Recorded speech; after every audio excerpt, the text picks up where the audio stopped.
What's good, y'all? So, finally time to get rid of the beans. Every year, I like to plant a cover crop of beans, like a floating cover crop, if you will.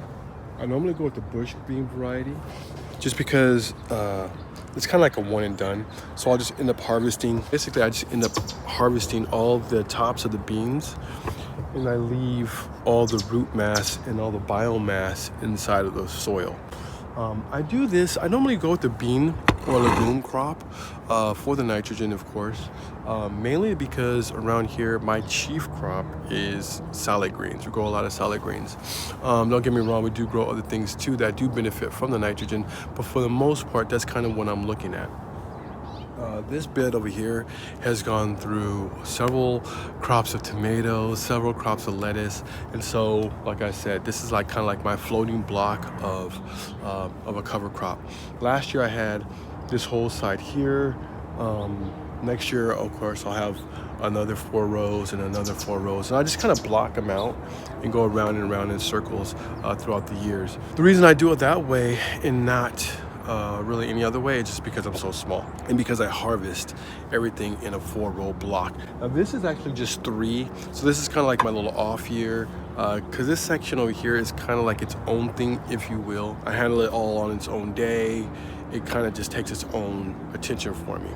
But anyway, right now I'm gonna go ahead and start harvesting these things up, and we can talk a little bit more about beans, man. It's them being a cover crop, how I harvest them, and just a whole bit. Now, a lot of people probably would say, why don't you just come through here and harvest these beans, you know, take them off. That's not the way that I do it. For a couple reasons, mainly because ease. If this was more of a vining crop, it was something that was actually going up my wall or up a trellis, then it'd be a lot easier for me to go ahead and harvest those beans off. But seeing that these are not that, and in fact, they, like I was kind of getting at before, weren't even really grown for that reason, I just go ahead and harvest the whole plant, but making sure I keep the root ball intact and under the ground. That's what I'm actually here for. That's what I want. That's what I'm utilizing this crop for. As an annual legume crop grows, it does capture the atmospheric nitrogen from the atmosphere, and actually does put into its roots in the form of nodules. Let's see if we can find some. I kind of broke this one off. That one doesn't have any. And these are all just breaking off. This actually might be a lot easier to harvest than I thought. Eventually, I will come across some, and I'll show you. Damn. Nodules. If you have a perennial crop, a perennial legume crop, it will put that nitrogen into the earth as the tree begins to grow, as the tree grows. But in this situation, I actually have to wait for the life cycle of the plant in order to obtain any of that nitrogen. So that's kind of what I'm doing now. I'm just more or less taking this stuff out, allowing that nitrogen to stay in my soil, and then we'll plant on top of it. Actually, I'll add a little bit more of our microgreen compost, and then we'll go ahead and plant on top of that. What I'm gonna actually put in here is just some more lettuce greens. I was actually thinking about maybe running a spinach crop over here, seeing that it is my my little 3 block. I'm not certain yet. It's still a green, but more than likely, I don't know. We'll see. So anyway, we'll go ahead and harvest that stuff all off, and then we'll show you guys the next step. Now, another part of the cover crop as well, why I like having a cover crop. So basically on a small plot or any plot, I don't like things to not be growing or not to be covered. So a cover crop a lot of times just allows me to be growing something. It actually acts like a green mulch, if you will.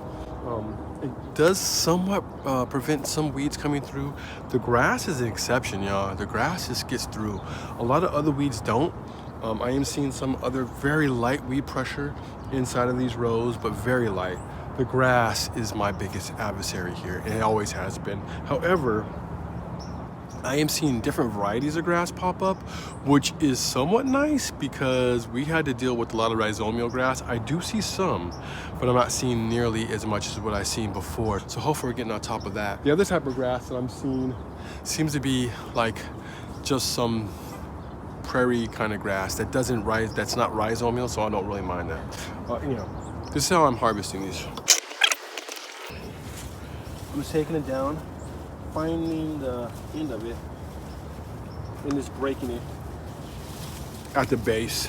So then I leave as much as I possibly can in the soil. See all that? That was all, I left all that root ball in the soil. Kind of clear that out.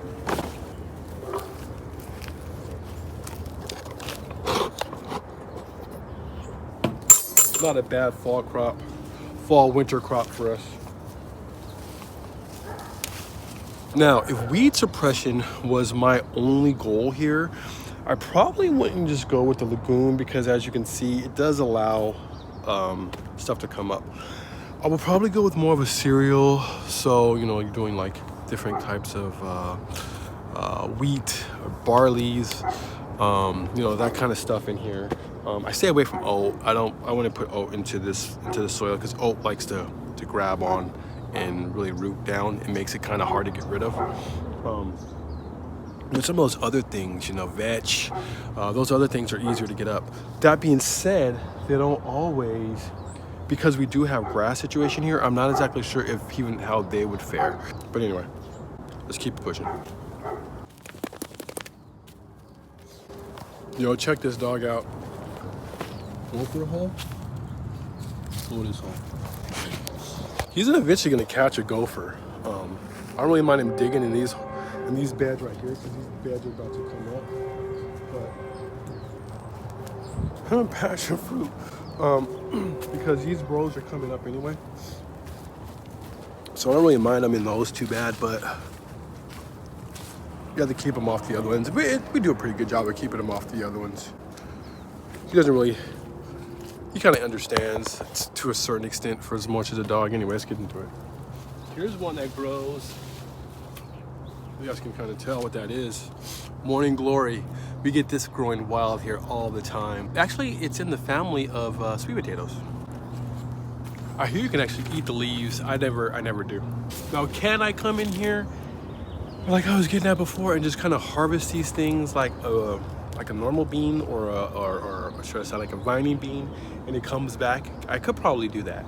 However, it's just not worth it, man. These things are way too low to the ground. I'd much rather harvest them one time. Oh, just get out of there. Oh, I'd much rather, I thought he was eating the beans. I'd much rather harvest them one time and one time only. It's kind of like I like to look at cover crops as an active rest if you were working out, you know what I mean? It allows me to keep growing something here. I'm constantly now gonna have, or I've collected now their biomass. It's things like that, the nitrogen, it's things like that I'm after a little bit more than really the fruit or the bean themselves. So they're kind of serving two purposes for me. I am gonna get a crop that I can sell, that I can eat, but at the same time, the more important thing here is that it's actually benefiting my soil. Just had another consult the other day. They're asking, you know, is it better to have a raised garden bed or rows, kind of similar, or to plant in the soil? Bring you guys closer. To be honest with you, man, if I could have this in raised garden beds, it'd be a lot easier to be doing this task right now because of all the bending over that I have to do. That to me is one of the main reasons to actually have a raised garden bed. I mean, in actuality, all these are raised garden beds. They all kind of act the same way in a lot of ways, but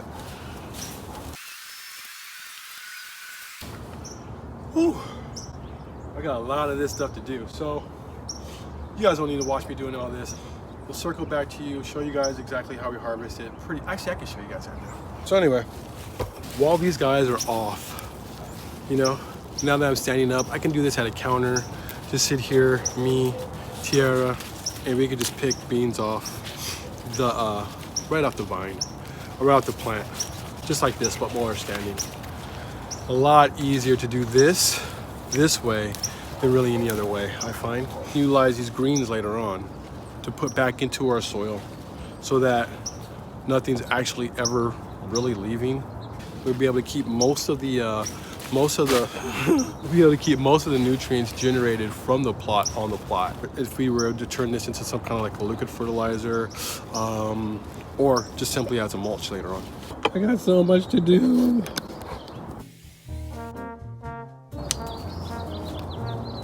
Passion fruit. Where you getting all these passion fruits from, dude?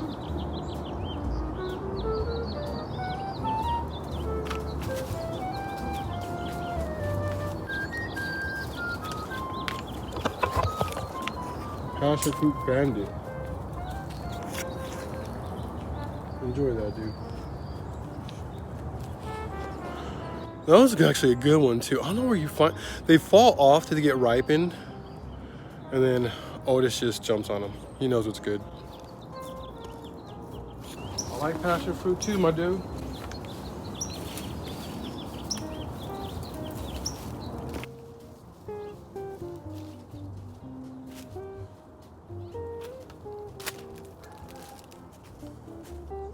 Anyway, y'all, we'll see y'all next time. Peace.